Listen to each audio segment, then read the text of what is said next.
The limits of knowledge, the clash between faith and science. Elden Ring managed to present these two themes in a truly provoking way through the Nox and the sorcerers of Celia and Raya Lucaria. In today's video, I'm going to dive deeper into the discussion of how Elden Ring portrays the dangers of limitless science that defies faith, and how this theme was already explored in another From Software game, Bloodborne. This is also a way to celebrate the 10-year anniversary of one of my favorite games. Additionally, I will show how these games reflect human history and literature that likely influenced their design. So, let's begin a journey into madness.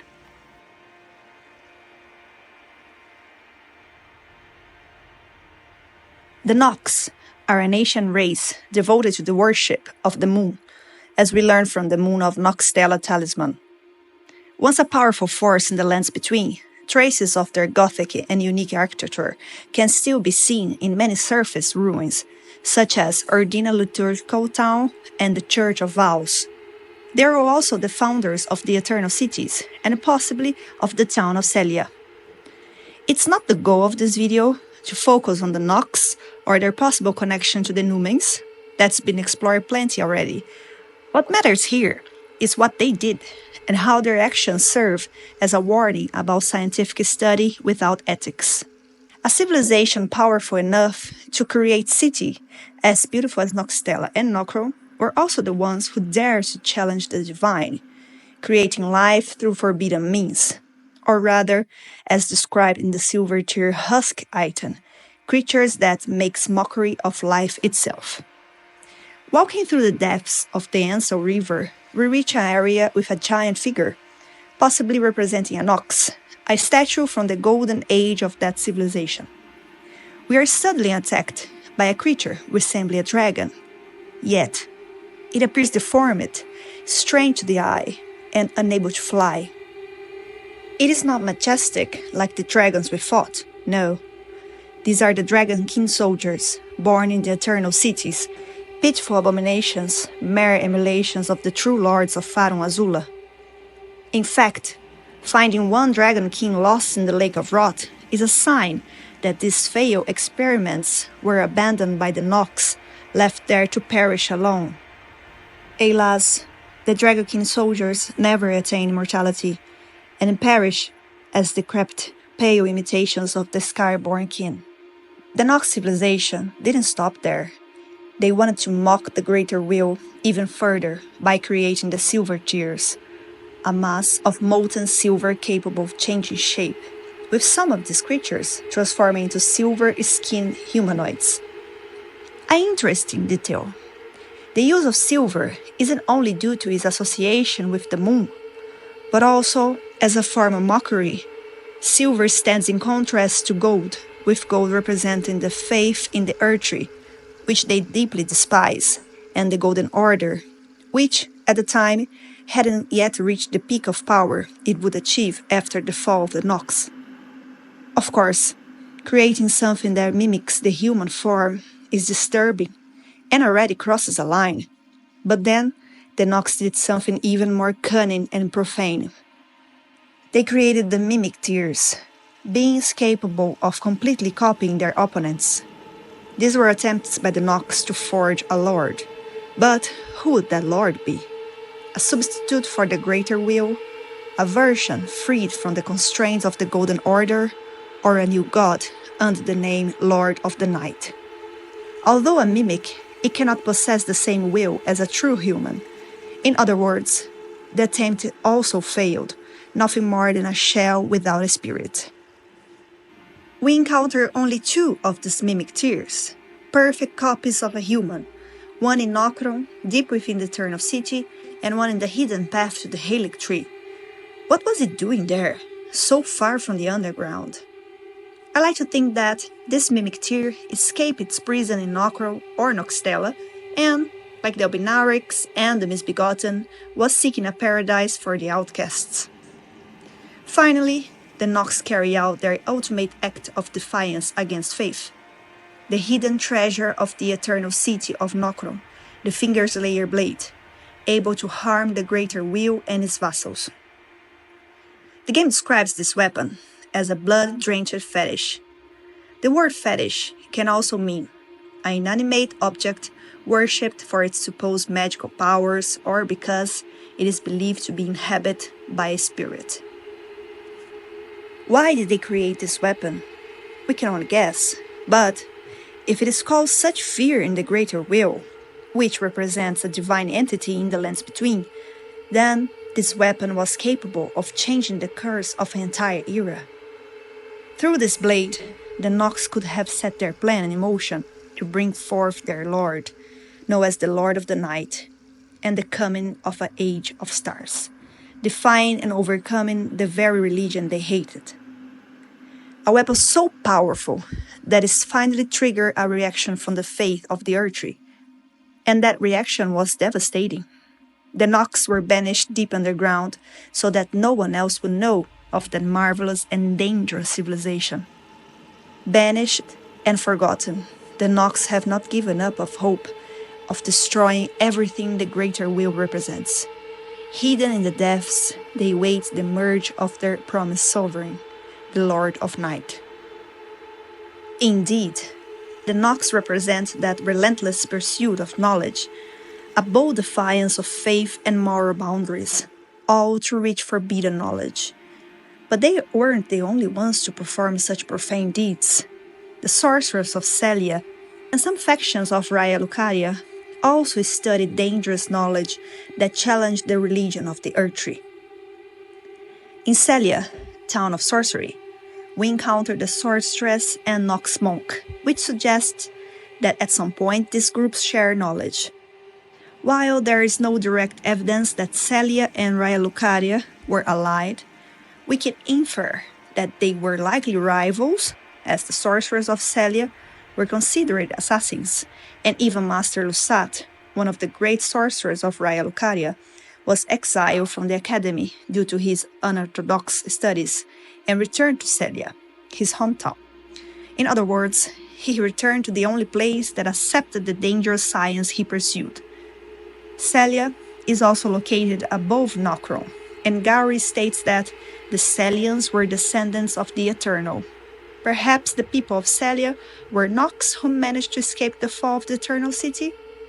Beyond Celia, even the sorcerers of Raya Lucaria conducted academic research that defied the Golden Order, seeking unlimited knowledge, unbound by morality or religious limits. The Albinaurics are proof of this, deformed humanoids created by human hands, not by any divine force. But, since they never posed a real threat to the Earthry, the Academy was left in peace. However, the primeval current went even further, crossing lines that even the royal houses of Caria and Raya Lucaria refused to cross. The magical arts of Caria and Raya Lucaria are powered by glintstone, a crystalline mineral used to cast spells.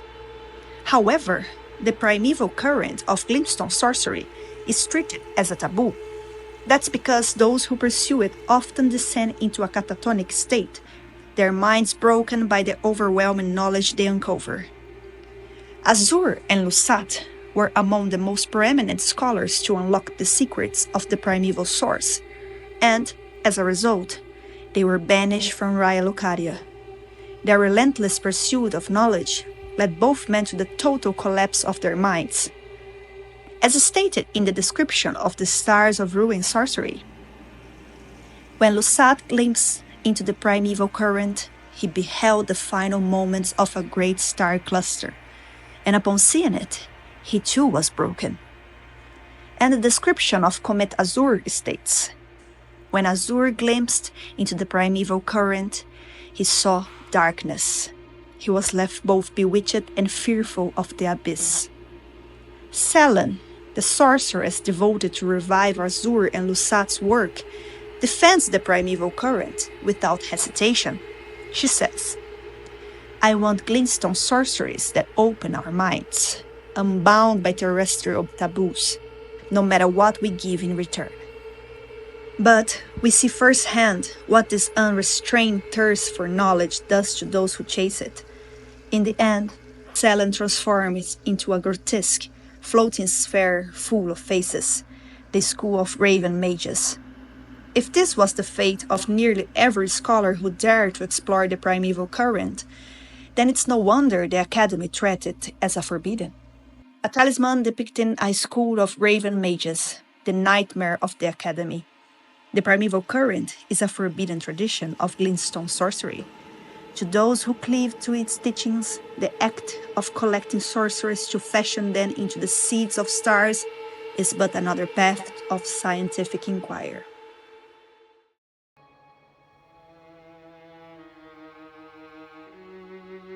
Elden Ring constantly provokes the player by showing the effects of unrestrained scientific study. Everyone who pursued knowledge obsessively, or who attempted to take the role of a god by creating new beings, met a tragic end. But this wasn't the first time From Software explored this theme, which has deep roots in literature. In Bloodborne, the player gradually uncovers that the downfall of Yarnan was the result of an obsessive pursuit of knowledge, embodied by Byrgenwerth and its scholars. Just like in the Eternal Cities, the consequences were catastrophic, and the people suffered greatly. Bloodborne masterfully builds the idea that excessive progress leads to dangerous paths, that humans, who attempt to transcend their limits and become gods, eventually lose themselves in the process. In Bloodborne, the scholars at Byrgenwerth pursue forbidden cosmic knowledge by experimenting with eldritch entities, the Great Ones, and the substance known as Old Blood. These experiments had no boundaries, no ethical lines. The scholars begin to seek both physical and spiritual ascension through communion with the Great Ones. Their goal was clear: to evolve beyond the human condition by reaching into the cosmos. This directly echoes the Promethean myth, stealing divine knowledge and suffering the consequences. They aspire to become gods, and their punishment, transformation, collapse, madness. The more insight they gain, the more unstable their minds become. A concept borrowed from Lovecraftian horror. One item description from Bloodborne, the phrase at Cold Blood, offers a glimpse into their mindset. The manifestation of madness comes from a mind teetering on the very brink. But has a sane mind ever produced anything of true significance? The player is left to reflect. Science without limits is profane, and both Bloodborne and Elden Ring show us that pursuing advanced isn't evil, but doing so without reflection or empathy is dangerous, and sometimes irreversible.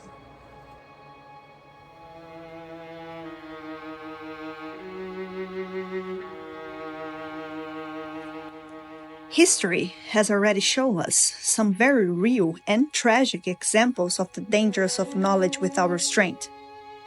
In ancient Rome, physicians like Herophilus of Chalcedon performed dissections and even vivisections on living prisoners.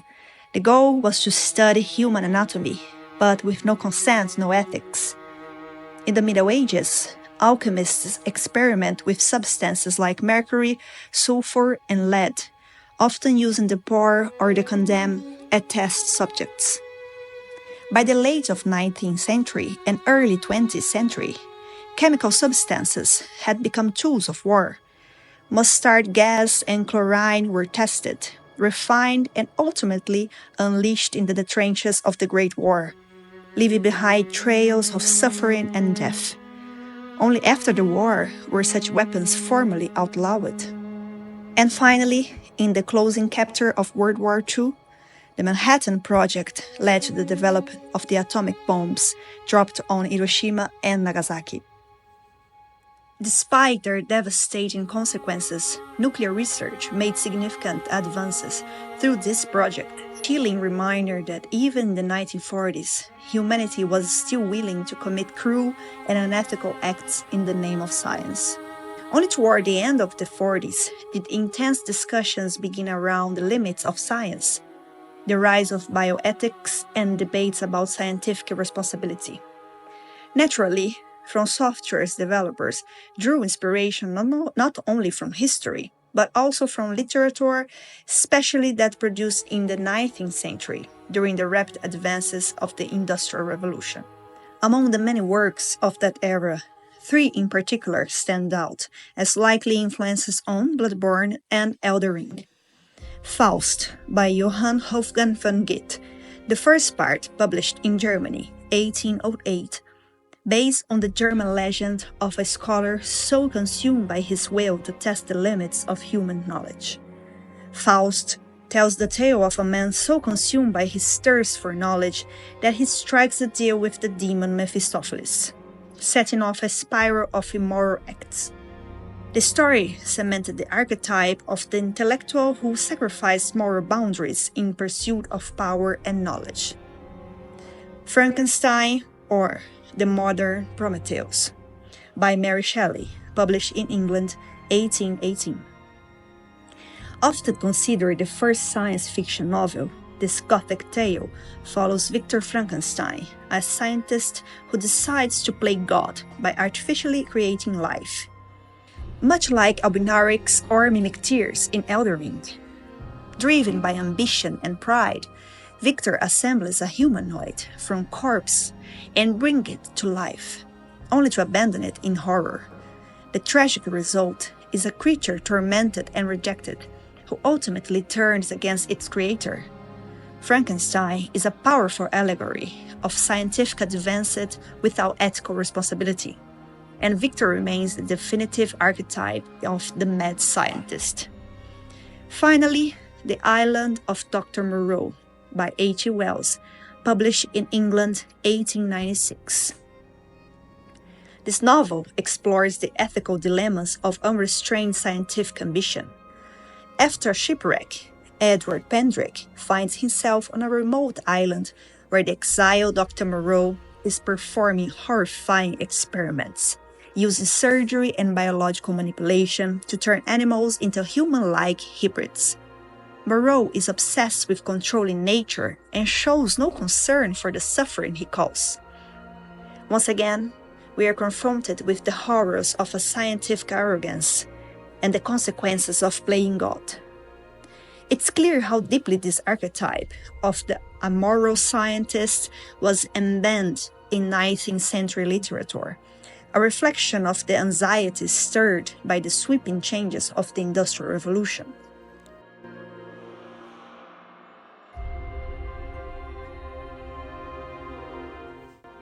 The knocks in Elden Ring don't just echo Bloodborne's themes of forbidden knowledge, they also reflect its aesthetic. Just as a side note, something I couldn't leave unmentioned, the architecture of Nokro and Nokstella, the Eternal Cities, bears a striking resemblance to Yarna. All 3 are dark, gothic, melancholic. They are hauntingly beautiful, filled with macabre statues and somber, crumbling structures. And of course, with their clear ties to 19th century literature and the Industrial Revolution, it's no coincidence that these cities bears a striking resemblance to Victoria-era architecture. It's hard not to feel breathless while imagining what these cities must have looked like before everything collapsed. Truly, a paradise for restless minds. If you enjoyed the video, don't forget to like and leave a comment. Subscribe for more lore content. See you next time. Bye!